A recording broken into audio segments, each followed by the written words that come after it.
नमस्कार माझ्या सर्वांना आणि तुमचं सर्वांचं हे आपल्या प्रस्तावनेच्या सेशन मध्ये खूप खूप स्वागत. 413021 प्लीज कृपा करून जर का डिस्टर्बन्स होते जरा तुमचा ऑडिओ म्यूट कराल का प्लीज.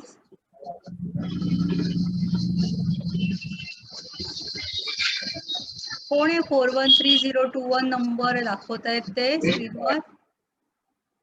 Thank you very much. तर नमस्कार सर्वांना, माझं नाव संगीता जोजन, मी ब्रह्मविद्येची प्राथमिक शिक्षिका आहे.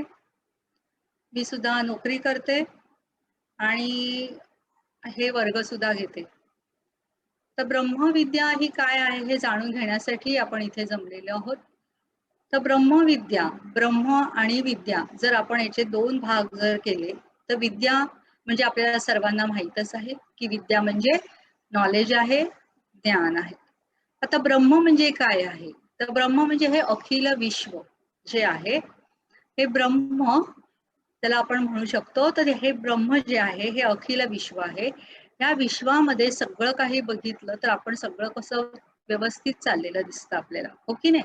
इव्हन आपण जर ग्रह तारे जरी बघितले वरती तर ते ग्रह जे आहेत हे सोलार आपण जे म्हणतो आपल्या सूर्याभोवती सगळे ग्रह फिरतायत. हे सुद्धा कसे फिरतायत, आपापल्या दिलेल्या कक्षामध्येच फिरतायत. ते इकडून तिकडे जात नाहीये, म्हणजे नियमाने चाललंय. व्यवस्था आहे म्हणजेच काय आहे की नियम आहे आणि नियमाने सगळ्या गोष्टी ह्या आपल्या सृष्टीमध्ये सगळीकडे होत आहेत. कावळा कावकावच ओरडतो, कावळा मोरासारखा येऊन नाचत नाही. आंब्याच्या झाडाला आंबेच लागतात, केळी लागत नाही.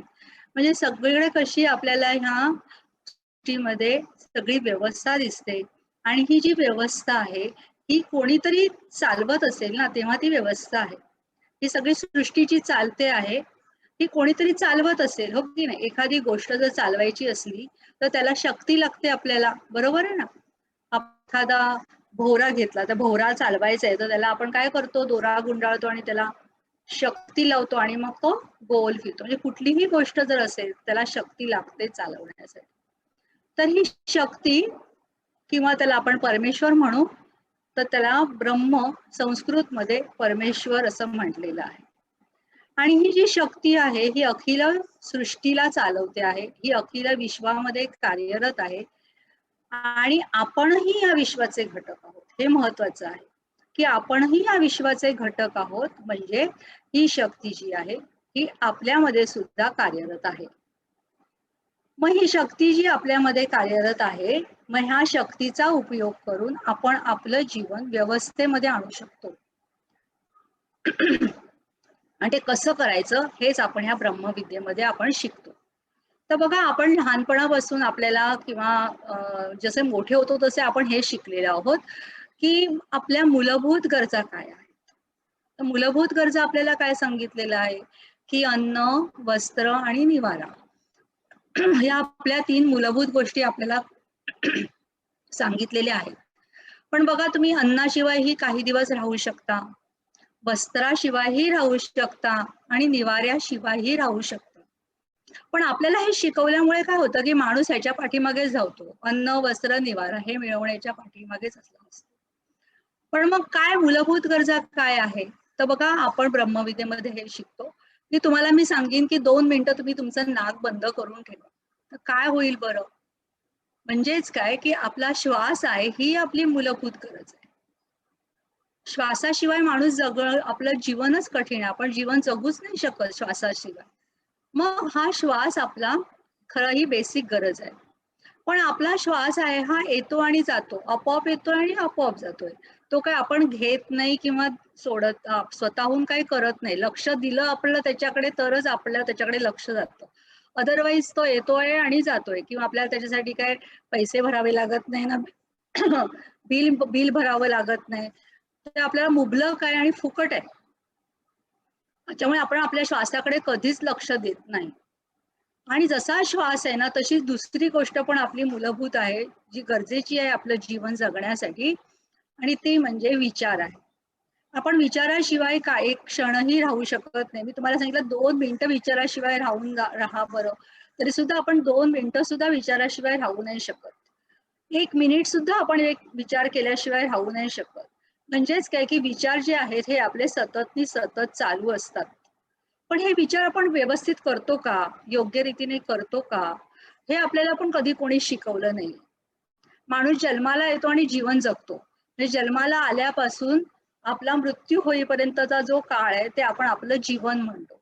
पण हे जीवन कसं जगायचं हे आपल्याला कधीच कोणी शिकवलेलं नाही. जे शिकवलेलं आहे ते आपल्या संस्कारांनी शिकवले. म्हणजे आपल्या आई वडिलांनी त्यांच्या आई वडिलांनी जे शिकवलेलं आहे, असं करायला पाहिजे, तसं करायला पाहिजे, हे करू नको, ते करू नको, हे चुकीचं आहे, हे बरोबर आहे, हे अशा रीतीने आपण शिकलेलो आहे. पण ज्या मूलभूत गरजा आहेत, ज्या आपल्या श्वास आणि विचार ह्या ज्या 2 गोष्टी आहेत, ह्या गोष्टींशिवाय आपण आपलं जीवन जगूच शकत नाही. आणि त्या गोष्टी मात्र आपल्याला कशा योग्य रीतीने घ्यायला पाहिजेत, श्वास कसा योग्य रीतीने घेतला पाहिजे, विचार कसे योग्य रीतीने केले पाहिजेत, हे आपल्याला कधीच कोणी शिकवलेलं नाही. आणि काय होतं सॉरी, की बघा की आपण श्वासासाठी काय महत्वाचं आहे? शरीर महत्वाचं आहे. शरीरामध्ये आपण श्वास घेतो, हो की नाही? आणि विचार कुठे? मनामार्फत. म्हणजे ही 2 उपकरणं आपल्याला परमेश्वराने दिलेली आहेत, शरीर आणि मन. ह्या 2 गोष्टी आपल्याला परमेश्वराने जीवन जगण्यासाठी दिलेल्या आहेत. पण ह्या शरीराला पण आपण गृहीत धरतो आणि मनाला सुद्धा गृहीत धरतो आणि आपण आपलं जीवन जगत असतो.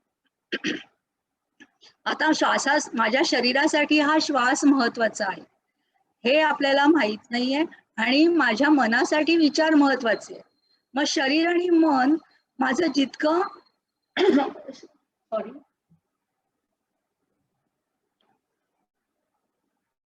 शरीर आणि मन माझं जितकं शुद्ध असेल, जितकं प्युरिफाईड असेल, तितकं माझं जीवन व्यवस्थित नाही का होणार? नक्कीच होईल ना. मग आपण इथे ब्रह्मविद्येमध्ये आपण purification of body and purification of mind म्हणजे शरीर शुद्ध करतो आणि मन शुद्ध करतो. आता शरीर शुद्ध म्हणजे काय? तुम्ही म्हणाल की मी आंघोळ करतो, तर शरीर शुद्ध आपण वरतून करतो. पण आतून शरीर जे आपलं आहे, जी आपली इंद्रिय आतमध्ये काम करत आहेत, आपले जे अवयव आहेत आणि हे अवयव आहेत हे आपले स्वच्छ आहेत का? आपलं शरीर जे पेशींनी बनलेलं आहे, या पेशींमध्ये जर काही बिघाड झाला की आपोआपच आपल्या शरीरामध्ये बिघाड निर्माण होतो. आणि या पेशींना काय लागतं बरं? या पेशींना ऑक्सिजन लागतं कार्य करण्यासाठी. आणि हा जो ऑक्सिजन आहे, हा ऑक्सिजन आपण आपल्या श्वासामार्फत घेत असतो, हो की नाही? हे आपण सगळ्यांनी शाळेमध्ये शिकलेलो आहोत. हे सगळ्यांनाच माहिती आहे की आपण श्वासामार्फत ऑक्सिजन घेतो. आणि ऑक्सिजन हा रासायनिक अग्नी असल्यामुळे आपल्या शरीरात जे अशुद्ध पदार्थ तयार होत असतात, सतत आपल्या शरीरामध्ये चयापचय क्रिया होत चालू असते आणि त्याच्यामुळे आपल्या शरीरामध्ये सतत अशुद्ध पदार्थ तयार होत असतात. आणि अशुद्ध पदार्थ जाळण्याचं काम हे ऑक्सिजन करतं आणि मग कार्बन डायऑक्साईड निर्माण होतो आणि कार्बन डायऑक्साईड आपण आपल्या उच्छ्वासामार्फत तो बाहेर टाकून देतो. हे आपल्याला सगळ्यांनाच अगदी माहिती आहे, बरोबर ना? पण जर आपण श्वासच कमी घेतला तर काय होईल? ऑक्सिजन आपला कमी येईल. ऑक्सिजन कमी आल्यामुळे आपल्या शरीरातील जे अशुद्ध पदार्थ तयार झालेले आहेत ते पूर्णपणे नाहीसे होणार का? नष्ट होणार का? जळले जाणार का? तर नाही. मग काय होतं की त्या अशुद्ध पदार्थांचे थर साचतात. जसं की आपण आपल्या सिंकचं उदाहरण घेऊया. आपला जो पाईप असतो बेसिनला, आपण जेव्हा नवीन आणतो तेव्हा तो कसा असतो? व्यवस्थित असतो. पण जसजसे दिवस जातात, जसं आपण तो वापरतो, तसं त्याच्या आतमध्ये काय साचायला लागतो? थर साचतो की नाही? जे अशुद्ध पदार्थ जे आपण असतात भांडी वगैरे घासताना, तर ते सगळे पदार्थ साचायला लागतात. आणि हीच तशीच क्रिया आपली आपल्या शरीरामध्ये होते की जेव्हा आपण ऑक्सिजन कमी घेतो आणि ऑक्सिजन कमी घेतल्यामुळे आपले अशुद्ध पदार्थ पूर्णपणे नाहीसे होत नाहीत आणि त्यांचा थर साचायला लागतो. आणि मग आपण म्हणतो की अरे, ह्या व्यक्तीला काल तर बघितलं होतं आणि आज अचानक त्याला अटॅक आला आणि गेला. तर कसं काय? ते अचानक कुठलीही गोष्ट आपल्या शरीरामध्ये अशी होत नसते. तर त्याच्यासाठी आपली प्रोसिजर हळूहळू होत असते. शरीर आपल्या त्याच्यासाठी प्रतिकार करत असतं आणि सतत आपल्याला वाचवण्याचा प्रयत्न करत असतं. पण हे सगळं अचानक होत नाहीये आणि मग हे ऑक्सिजन आपण हळूहळू कमी कमी घेतल्यामुळे ही सगळी गोष्ट होत असते. तुम्ही बघा, की जेव्हा जन्मलेलं मूल जर तुम्ही सगळ्यांनी बघितलेलं असेल, तर जन्मलेल्या मुलाची जी छाती वर आणि पोट ह्याची जी वर खाली हालचाल आहे, ही जर आपण बघितली तर तुम्हाला लक्षात येईल, की लहान मूल हे आपल्या फुफ्फुसाच्या क्षमतेचा पूर्णपणे वापर करतं. पण जसं मूल मोठं होतं तसं त्याच्या श्वसनाचा ही जी क्रिया आहे ही पूर्णपणे होत नाही आणि मग काय होतं, की फुफ्फुसाची क्षमता पूर्णपणे न वापरल्यामुळे फुफ्फुस आकुंचन पावतात आणि फुफ्फुस आकुंचन पावल्यामुळे जरी तुम्ही जो पूर्ण श्वास भरून घेतलात तरी सुद्धा तो पूर्ण भरला जात नाही आणि मग श्वास कमी कमी कमी व्हायला लागतो आणि मग आपल्या शरीरामध्ये आजार निर्माण होतात. आपल्याला असं वाटतं, की आजार हा कुठेतरी बाहेरून आलेला आहे. मी काहीतरी खाल्लंय, पिलंय, मी काहीतरी थंड हवेमध्ये गेले किंवा असं आणि आपल्याला असं वाटतं. पण जो मुख्यतः हे जे आजार आपले म्हणजे शरीर जे बिघडतं, शरीर बिघडणं म्हणजेच काय आहे? आजार आहे. आरोग्य म्हणजे काय आहे? आजाराची आपण व्याख्या करू शकतो, की आजाराचे आपण सिम्पटम्स सांगतो, की आजार हे असं-असं म्हणजे सर्दी, हे असं-असं म्हणजे खोकला, हे असं-असं म्हणजे ताप. आपण त्याचे सिम्पटम्स सांगतो आणि मग आपण डॉक्टरकडे जातो आणि डॉक्टरला सांगतो, की हे असं-असं झालेलं आहे. मग डॉक्टर ते त्याच्यावरती औषधं देतात. पण आपल्याला डॉक्टर कधीच सांगत नाहीत, की आता हे औषध घेतलं ना तुम्हाला आता पुन्हा कधीच हा रोग होणार नाही किंवा हे आजारी तुम्ही अजिबात पडणार नाही. ते आपल्याला डॉक्टर कधीच सांगत नाहीत. कारण आपण आपला श्वास जो आहे तो जास्तीचा घेतच नाहीये, कमीच घेतो आहे आणि मग पुन्हा पुन्हा आपल्याला हे आजार उद्भवत राहतात आणि पुन्हा पुन्हा आपण डॉक्टरकडे जातो. पण आपल्या ब्रह्मविद्येमध्ये जेव्हा आपण काय करतो इथे, ह्या शरीरासाठी आपण इथे श्वसन प्रकार शिकतो. या श्वसन प्रकारामार्फत आपण जास्तीचा ऑक्सिजन म्हणजे योग्य श्वास घ्यायला शिकतो आणि योग्य श्वास म्हणजे जास्तीचा श्वास घ्यायला लागतो आणि हळूहळू आपली फुफ्फुसांची क्षमता आहे ही वाढायला लागते. आपण आपल्या फुफ्फुसाच्या क्षमतेचा 10% सुद्धा वापर करत नाही आहोत.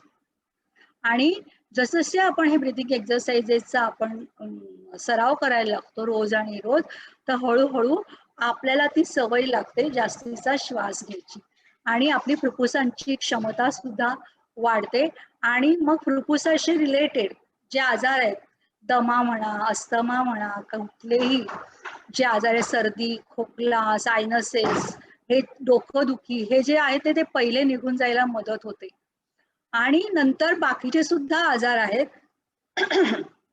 डायबिटीज आहे, ब्लड प्रेशर आहे, तुमची कंबरदुखी असेल, पाठदुखी असेल, मानदुखी असेल, जे काही आपल्या शरीरामध्ये अव्यवस्था, व्यवस्था म्हणजे नियम आहेत आणि अव्यवस्था म्हणजे नियम नाहीये. तर आपण ऑक्सिजन बरोबर न घेतल्यामुळे आपल्या शरीरामध्ये बिघाड निर्माण होतात आणि मग आपण जसं जसं ऑक्सिजन म्हणजे श्वास घेतो तसा जास्तीचा ऑक्सिजन येतो. आता हे तर आपल्याला सगळ्यांना कळलंय. पण ऑक्सिजन बरोबर आणखीनही एक गोष्ट जी महत्वाची आहे ही आपल्या शरीरामध्ये येत असते आणि ती म्हणजे प्राणशक्ती. आणि ह्या प्राणशक्तीमुळेच आज आपण जिवंत आहोत.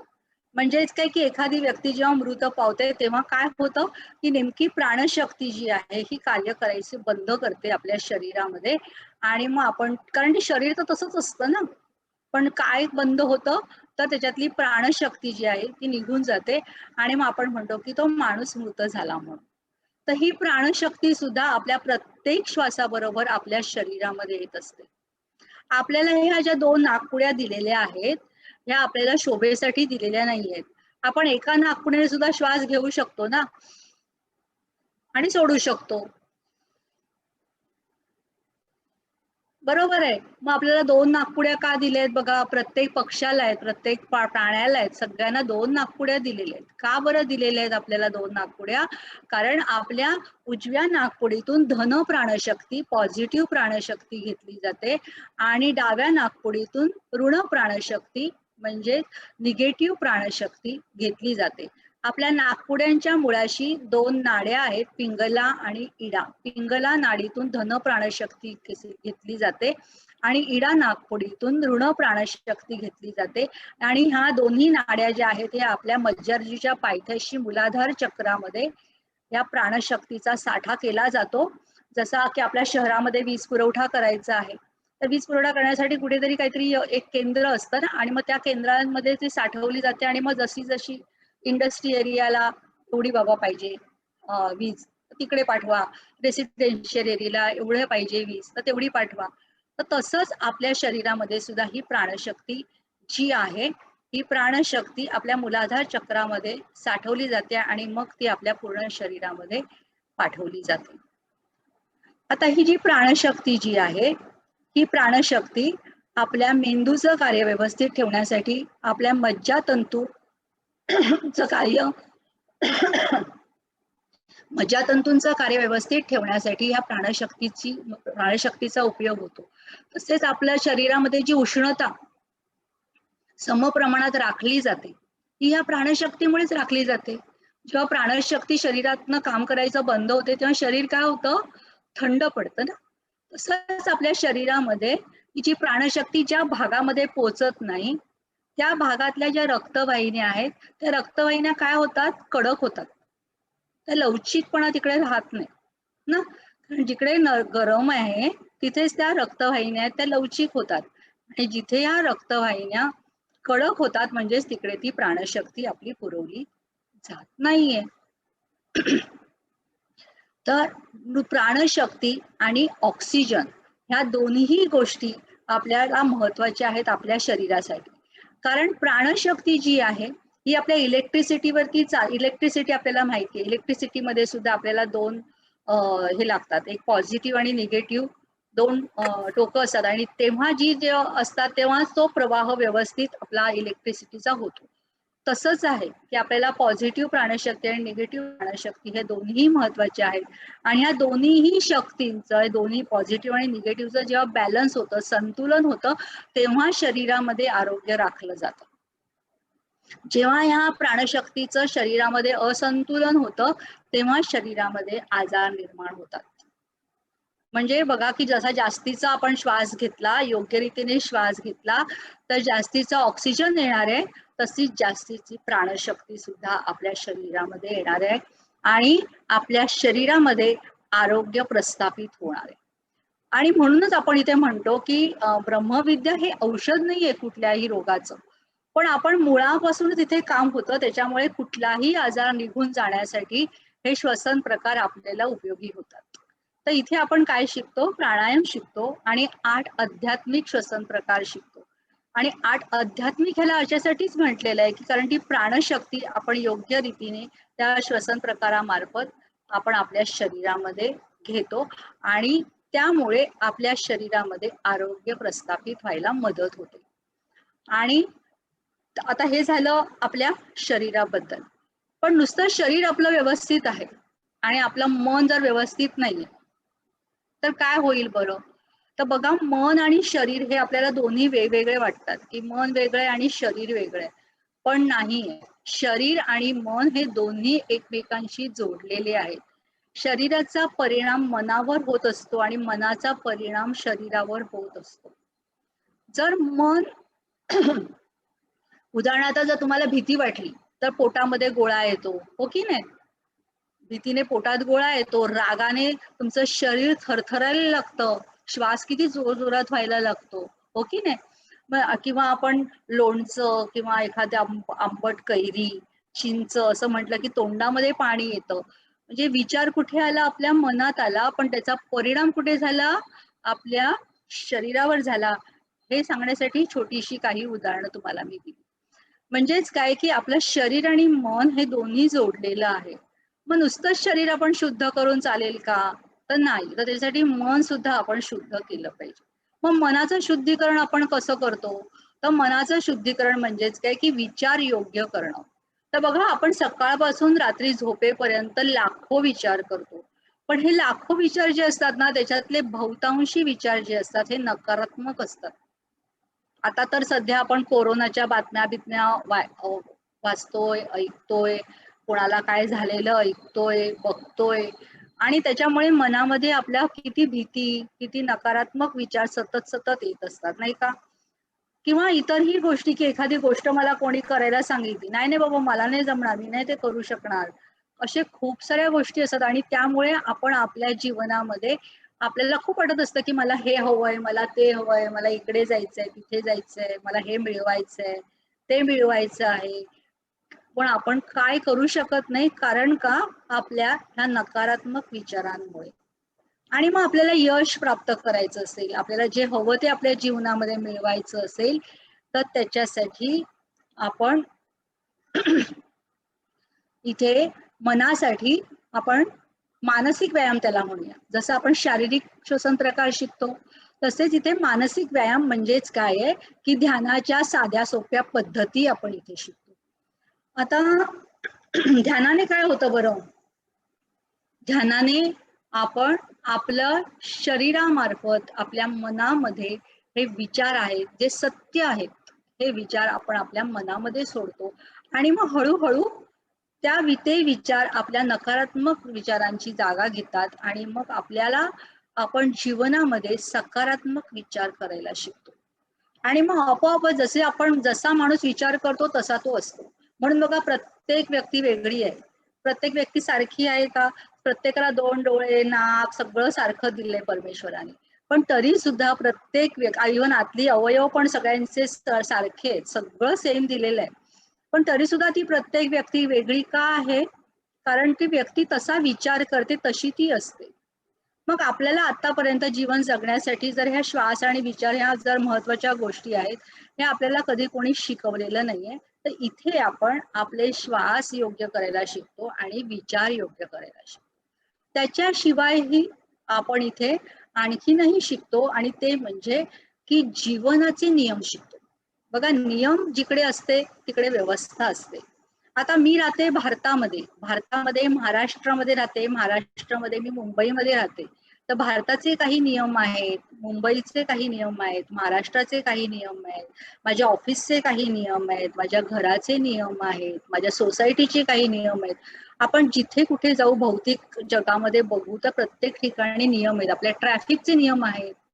म्हणजे कुठे नियम नाही आहेत असं नाहीये, नियम आहेत. पण ते जर नियम पाळले नाही तर काय होईल बरं? सिग्नल आहे, तिकडे मला रेड दाखवते लाईट, पण मी जर गाडी चालवली, मी पुढे नेली न थांबवता, तर काय होईल? नाही का? तर तसंच आहे की आपले जीवनाचे सुद्धा नियम आहेत. पण हे नियम आहेत ना, हे आपल्याला माहिती नाहीये. आणि मग म्हणून आपल्या जीवनामध्ये दुःख येतात, अडचणी येतात आणि मग आपण म्हणतो की अरे माझ्या बाबतीत काय झालं, असं कसं झालं. तर हे जे आपण नियम आहेत, हे नियम आपण शिकतो. आता बघा मी भारतामध्ये राहते आणि मला अमेरिकेला जर जायचंय, तर मला अमेरिकेमध्ये जर जाऊन राहायचं असेल, तर मला तिथले नियम माहिती पाहिजे. तर मी भारतासारखीच जर तिकडे राहिली तर कसं होईल? आपल्या भारतामध्ये आपण लेफ्ट साईडने चालतो, तिकडे राईट साईडने चालतात. किती साधी गोष्ट आहे. मग आपल्या इथे राईट साईड ड्रायव्हिंग आहे, तिकडे लेफ्ट साईड ड्रायव्हिंग आहे. तर असं जर मला तिकडे जायचं तर मला तिकडचे नियम शिकून घ्यायला पाहिजेत ना, तर मी तिकडे व्यवस्थित राहू शकेन. तसंच आपल्या जीवनाचे नियम आपण शिकलेलो नाहीयेत. तर आपण जीवनाचे नियम जर आपण व्यवस्थित शिकून घेतले आणि ते दैनंदिन जीवनात वापरायचे. आता श्वसन प्रकारांचा सराव आपल्याला रोज करायचा आहे, ध्यानाचा सराव आपल्याला रोज करायचा आहे. पण आपण जे हे नियम शिकतो ना, हे नियम आपल्याला दैनंदिन जीवनात रोजच्या रोज वापरायचे, म्हणजे आपण जगत असतानाच ते वापरायचे आहे. आणि अशा प्रकारे हे आपण आपल्या ह्या 22 पाठांच्या मार्फत हे आपण शिकतो आणि हे रोजच्या रोज वापरायचे, रोज सराव केला पाहिजे. जर तुम्ही म्हणाले की मला फक्त मी बौद्धिक दृष्टीने ऐकून घेतलं आणि मी काहीच केलं नाही, तर ते होणार नाही. तर त्याच्यासाठी आपण रोज, जसं आता बघा आपण लहान होतो, आपण ब्रश करायला शिकतो. लहान मुलं बघितलं असेल किती कंटाळा करतं, कसं नको म्हणतं ब्रश करायला वगैरे, पण आपण त्याला सवय लावतो ना ती. त्याच्या दैनंदिन जीवनात आता तो भाग झालाय. आता आपण आता जाऊ का विदाऊट ब्रश कुठेही बाहेर? आपण ब्रश करूच ना सकाळी उठल्यावरती, कारण आपल्या दैनंदिन जीवनाचा तो आता भाग झालाय. तसेच हे श्वसन प्रकारांचा सराव आणि ध्यान हा आपल्या दैनंदिन जीवनाचा हळूहळू भाग करायचा. लगेच तुम्हाला मी म्हंटल तर तुम्ही म्हणाल की अरे बापरे, नाही बाबा मला तर मरायला पण फुरसत नाहीये. मी नाही काय करू शकत, मला वेळच नाहीये. अरे आपण सगळ्यांसाठी करत असतो. मला ह्याच्यासाठी करायचंय, मला मुलासाठी करायचंय, माझ्या नवऱ्यासाठी करायचंय, मला बायकोसाठी करायचंय, मला ऑफिसला जायचंय, मला पैसे कमवायचे, मला हे करायचंय, मला ते करायचंय. पण ते करण्यासाठी तुम्ही आधी व्यवस्थित असलं पाहिजे ना. जेव्हा आपण व्यवस्थित असू तेव्हाच आपण व्यवस्थितपणे बाकीच्या सगळ्या गोष्टी करू शकतो, नाही का? तर त्याच्यासाठी आपल्याला बघा, एका दिवसामध्ये 1440 मिनिटं असतात आपल्याला, आणि 1440 मिनिटांमधून आपल्याला 20 मिनिटं श्वसन प्रकारांच्या सरावासाठी द्यायची आहे आणि 20 मिनिटं आपल्याला ध्यानासाठी द्यायची आहे. आणि सुरुवातीला लगेच द्यायची नाहीये ही, हळूहळू हळूहळू वाढवायची. कमीत कमी आपण 20 मिनिटं द्यायला पाहिजे, कमीत कमी. हा, तेवढी तरी द्यायला पाहिजे. आणि जास्तीत जास्त तुम्ही 1 तास, सव्वा तास करू शकता, पण तेवढा वेळ पाहिजे. आणि त्या वेळेत तेवढी तुम्ही जर एवढं केलं तर काय सांगायलाच नको म्हणजे. पण कमीत कमी तरी आपण ही एवढी मिनिटं दिलीच पाहिजे. ठीक आहे, आता तुम्हाला काय विचारायचं असेल तर विचारा. आणि जर तुम्ही ऍडमिशन घेतल्यानंतर तुम्हाला असे हे बुकलेट्स आहेत प्रिंटेड, हे प्रिंटेड बुकलेट्स 22 लेसन आहे. आता हा 16वा लेसन आहे माझ्या हातामध्ये, जो आहे तो पाठ 16 आहे. आता ह्या श्वसन प्रकारांचे ह्याच्यामध्ये अशी आकृती दिलेली असतात, कसे करायचे, प्रत्येक तो एक श्वसन प्रकार आहे. आता ह्याचा ही आकृती इकडे दिलेली आहे, आतमध्ये ते कसं करायचं वगैरे, म्हणजे जे काही शिकणार आपण ते सगळं ह्या पाठांमध्ये दिलेलं आहे.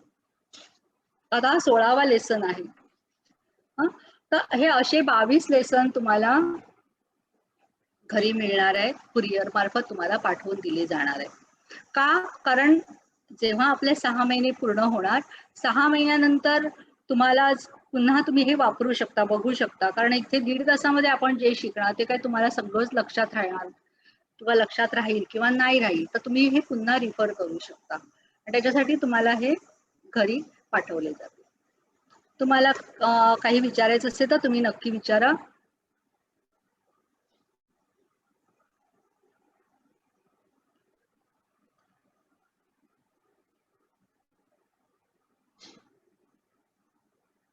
बोला, कोणाला काय विचारायचंय का?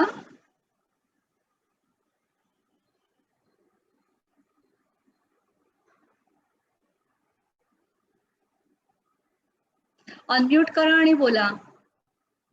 अनम्यूट करा स्वतःला आणि मग प्रश्न विचारा.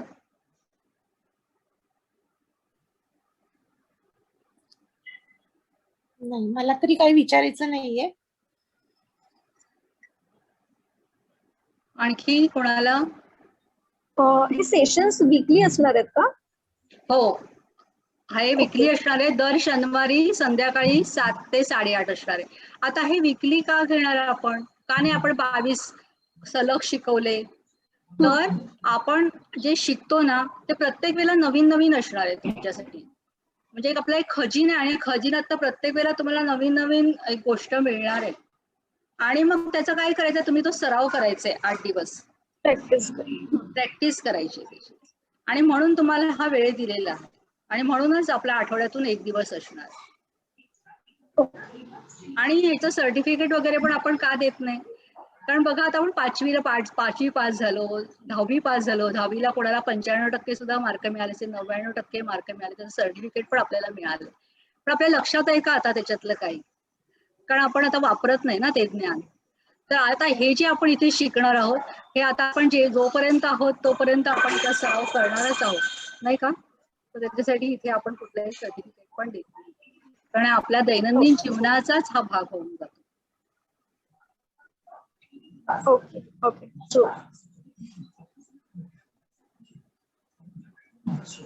आणखी कोणाला विचारायचे तर विचारा, म्हणजे बाकीच्यांना पण त्याची उत्तरं मिळतील.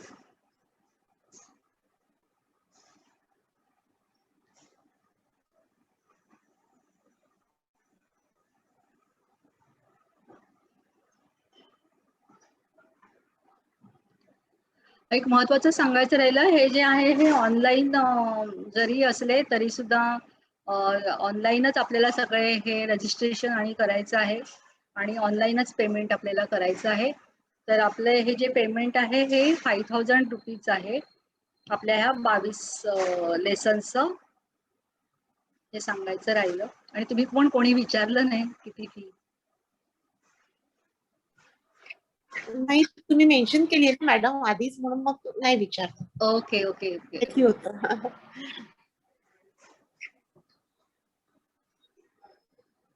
ठीक आहे, मी तुम्हाला आता आपल्या ग्रुपवरती लिंक पाठवीन. मग त्या लिंक वरती गेलात की तुम्ही डायरेक्ट रजिस्ट्रेशनला जाल आणि मग रजिस्ट्रेशन तिकडे जाऊन तुम्ही करू शकता. ठीक आहे. ओके. तर आता आपण ब्रह्मविद्येचा मी तुम्हाला थोडक्यात इतिहास सांगते. ब्रह्मविद्या साधक संघाची स्थापना जी आहे ही 1997 साली झालेली आहे. तर आता आपले ब्रह्मविद्या साधक संघ हा चॅरिटेबल ट्रस्ट आहे आणि ब्रह्मविद्येचा कुठलाही शिक्षक किंवा कार्यकर्ता, म्हणजे आम्ही शिक्षक आणि कार्यकर्ता काहीही मानधन न घेता आम्ही शिकवत असतो. आणि तुमच्याकडनं जे पैसे घेतले जातात हे सगळे साधक संघाकडे जातात आणि ते सगळे प्रसार आणि प्रचारासाठी वापरले जातात. आपल्या ठाण्याला ऑफिस आहे, बोरिवलीला ऑफिस आहे, आपल्या पुण्याला ऑफिस आहे ब्रह्मविद्येचं. आणि हे ऑफिस चालण्यासाठी आणि प्रसार प्रचारासाठी पॅम्पलेट्स आपण छापतो, आपण पेपरमध्ये ऍडव्हर्टाईज देतो, मासिकामध्ये ऍडव्हर्टाईज देतो आणि ह्या सगळ्या प्रसार प्रचारासाठीच हे आपले पैसे वापरले जातात. त्याशिवायही आपला कामशेतच्या जवळ आता एक आश्रम उभारणं चाललेलं आहे. आणि महत्वाची गोष्ट म्हणजे हा जो आश्रम आपण उभारतो आहोत तर त्याच्यासाठी जे काही देणगी दिली जाते ती आपण बाहेरून कोणाकडूनही घेत नाही. जे काही साधक त्याच्या मनाप्रमाणे जे काही डोनेशन देतोय त्याच्यावरतीच आपण हे करत आहोत. आणि आता हे जे मी सांगते तुम्हाला ब्रह्मविद्या साधक संघाबद्दल, ते ब्रह्मविद्या साधक संघाची स्थापना 1997 साली श्री जयंत दिवेकर सर, जे आपले आता सर्वे सर्व आहेत आपल्या ह्या साधक संघाचे, त्यांनी केली आहे. जयंत दिवेकर सर हे स्वतः IIT IIM आहेत आणि ते बिर्ला सिमेंटमध्ये व्हाईस चेअरमनच्या पदावरती काम करत होते आणि त्यांनी मग नंतर ठरवलं आणि मग त्यांनी ती नोकरी सोडून दिली आणि पूर्णपणे या ब्रह्मविद्येसाठी त्यांनी कार्य करायला सुरुवात केली. कारण एकच स्वप्न आहे की प्रत्येक व्यक्तीने आनंदी आणि समाधानी राहिलं पाहिजे, कारण तो आपला जन्मसिद्ध हक्क आहे आनंदी होणं आणि समाधानी राहणं. तर त्याच्यासाठीच हे सगळे प्रयत्न आहेत. आता ही जी विद्या आहे ब्रह्मविद्या ही आपल्या भारतामधूनच बाहेर गेली आहे आणि भारतामध्येच पुन्हा परत आली आहे. तर आपल्याला सर्वांनाच माहिती असेल की नालंदा विद्यापीठ जे आहे त्या नालंदा विद्यापीठामध्ये बाहेरची तेव्हा देशातली आपल्याकडे यायचे शिकायला आणि त्याच वेळेस तेव्हा आपल्याकडे योग तत्वज्ञान म्हणून एक विभाग होता आणि त्या विभागाचे प्रमुख होते गुरु पद्मसंभव म्हणून. आणि त्यांना सारखे तिबेटचे राजा होते ते त्यांना बोलवायचे की तुम्ही आमच्याकडे या आणि आमच्या इथे लोकांना शिकवा म्हणून. आणि मग ते आपल्या काही शिष्यांना घेऊन तिबेटमध्ये गेले आणि त्यांनी तिकडे गुरुकुल पद्धतीने ही विद्या शिकवली.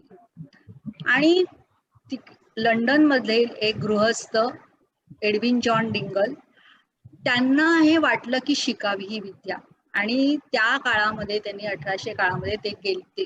तेव्हा आपल्या वाहन वगैरे काही नव्हतं, ते चालत चालत लंडन पासून तिबेट पर्यंत त्यांनी पायी प्रवास केला आहे आणि ते तिथे पोहोचले आणि तिथे त्यांनी ही विद्या घेतली. आणि त्यानंतर बऱ्याच वर्षांनी त्यांनी कॅलिफोर्नियामध्ये मेंटल फिजिक्स नावाने ही विद्या शिकवायला सुरुवात केली. त्यांच्या काळामध्ये जवळजवळ त्यांनी 2 ते 2.5 लाख लोकांना ही विद्या शिकवली. आणि त्यांच्याचकडे आपल्या भारतामधील के.एस. रामनाथन म्हणून होते, त्यांना नंतर गुरु डिंगले मी जॉन डिंगल आहे त्यांना पदवी दिली गेली गुरु डिंगले मी. आणि त्या गुरु डिंगले मींनी आपल्या के.एस. रामनाथन सरांना गुरु ज्योतिर्मयानंद म्हणून पदवी दिली आणि त्यांनी ही विद्या पत्राद्वारे शिकली त्यांच्याकडे. आणि मग इथे भारतामध्ये त्यांनी शिकवायला सुरुवात केली 1987-88 मध्ये आणि त्यांच्याकडे ही विद्या आपल्या दिवेकर सरांनी शिकली आहे. आणि नंतर मग ह्या साधक संघाची स्थापना झाली. सुरुवातीला फक्त इंग्लिश मध्येच आपले हे वर्ग घेतले जायचे, मग नंतर ओके ओके ओके चालेल चालेल. नंतर मग आपण हळूहळू मग सरांनी, दिवेकर सरांनीच स्वतः ते इंग्लिशमध्ये शिकलेत, पण त्यांनी मराठीमध्ये, त्यांची मातृभाषा असल्यामुळे त्यांनी सगळे लेसन होते हे मराठीमध्ये ट्रान्सलेट केले आणि मग मराठीमध्ये हे वर्ग सुरू झाले. मग हिंदीमध्ये वर्ग सुरू झाले आणि नंतर आता गुजरातीमध्ये पण चालू आहे. म्हणजे 4 भाषांमध्ये हे आपले वर्ग होतात, मराठी, इंग्लिश, हिंदी आणि गुजराती. त्याशिवायही हे फक्त आपल्या मुंबई, पुण्यामध्ये, नाशिक असे नाही, औरंगाबाद, जळगाव, बेळगाव, कोल्हापूर, खूप बँगलोर पर्यंत पोहोचलेत, आपल्या दिल्ली, सगळीकडे आपले वर्ग हे चालू आहेत ब्रह्मविद्येचे. आपल्या देशातच नाही तर विदेशामध्ये सुद्धा, US मध्ये, कॅनडामध्ये, ऑस्ट्रेलियामध्ये, जापानमध्ये, इथे सुद्धा हे वर्ग इथून घेतले जातात, आपल्या ह्या व्हिडिओ मार्फत शिकवले जातात. शिवाय ही आपले हे जे कोर्स आहेत हे आहेत मुलांसाठी सुद्धा कोर्स आहेत. जेव्हा मोठी माणसं ही शिकले ना, हा कोर्स जेव्हा शिकला तेव्हा त्यांना वाटायला लागलं की अरे हे आम्हाला आधी का नाही मिळालं, हे आम्हाला आधी मिळालं असतं तर किती छान झालं असतं. आणि त्यामुळे मग बालवर्ग सुरू केला गेला आणि हा बालवर्ग आहे हा फक्त 7 आठवड्यांचा असतो. त्यांना आपण तत्वज्ञानाचा काही भाग शिकवत नाही, त्यांना आपण श्वसन प्रकार शिकवतो आणि ध्यानासाठी प्रार्थना आपण शिकवतो. त्याच्यानंतर प्राथमिकचा हा कोर्स आहे, त्याच्यानंतर आपला ऍडव्हान्स कोर्स आहे, तो जवळजवळ 104 आठवड्यांचा असतो. आणि ऍडव्हान्स कोर्स नंतर आणखीन एक कोर्स आहे प्रदीपक कोर्स, तिकडे आपल्याला ऍडमिशन आपण घेऊ नाही शकत, तिकडे दिवेकर गुरुजी आपली सराव साधना बघून त्याला ऍडमिशन देतात. तर अशा प्रकारे हे आपले कोर्सेस आहेत. ठीक आहे, मी तुम्हाला लिंक पाठवते. 413021 तुम्हाला, मला तुमचं नाव सांगाल का प्लीज? तुमचा इथे नंबर येतोय.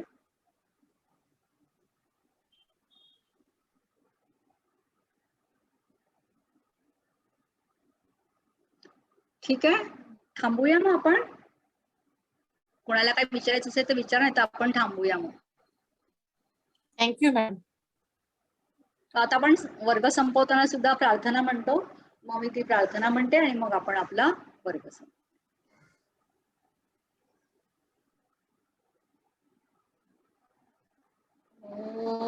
ओम असतो मा सद्गमय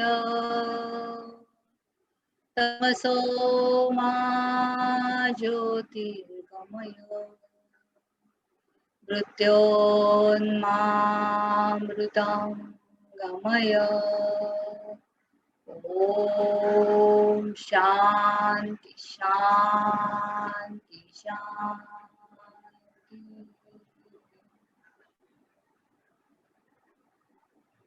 तुम्हाला सर्वांची मी खूप खूप आभारी आहे.